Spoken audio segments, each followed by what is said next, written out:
আসসালামু আলাইকুম দেশি মুরগি পাগল বন্ধুরা আমার।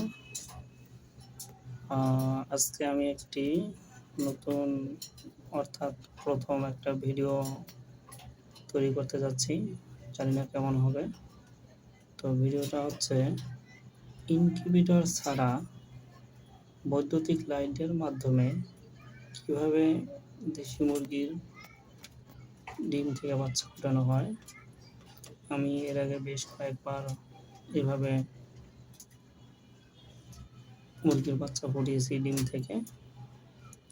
তো ভাবলাম একটা ভিডিও করে ইউটিউবে দিয়ে দিই, হয়তো আমার মতো অনেক লোকেই আছেন স্বল্প পরিসরে শখের বশে দেশি মুরগি পালন করেন, খরচ হবে বিধায় ইনকিউবেটর কিনতে পারেন না। তাদের জন্য আমার এই ভিডিওটা। তো দেখেন আমি কীভাবে বৈদ্যুতিক লাইটের মাধ্যমে ইনকিউবেটর ছাড়াই মুরগির ডিম থেকে বাচ্চা ফোটাই। এই হচ্ছে আমার, দেখেন বৈদ্যুতিক লাইটের নিচে আমি 4টা ডিম দিয়েছি। এই যে আমার ডিমগুলো এভাবে আছে। ডিমগুলো আমি প্রতিদিন দিনে 4বার উলট পালট করে দিই। অর্থাৎ এই যে দেখেন ডিমের মধ্যে কিন্তু আমার দাগ দেওয়া আছে, আমি দেখানোর চেষ্টা করতেছি ডিমগুলো বার করে।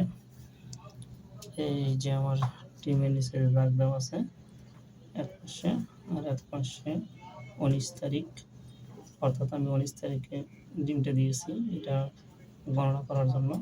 তো আমি লাইটের নিচে একবার 19 তারিখ দিই, আর একবার এটা ওপর করে দিই, দিয়ে 4বার এভাবে আমি ডিমগুলো উলট পালট করে দিই। তো আজকে এই পর্যন্তই প্রথম ভিডিও, আর বেশি বড় করলাম না। তো আল্লাহ হাফেজ।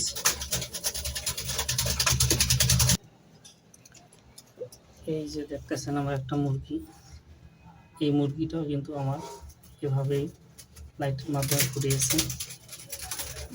এরা একসাথে দুইজন,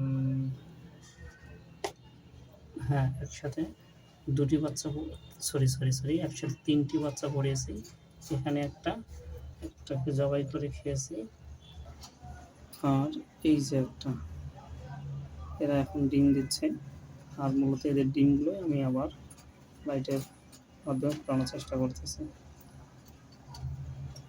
এই যে আর এক ভদ্রলোক, এও আমার লাইটের মাধ্যমে ফোটানো। আল্লাহ হাফেজ।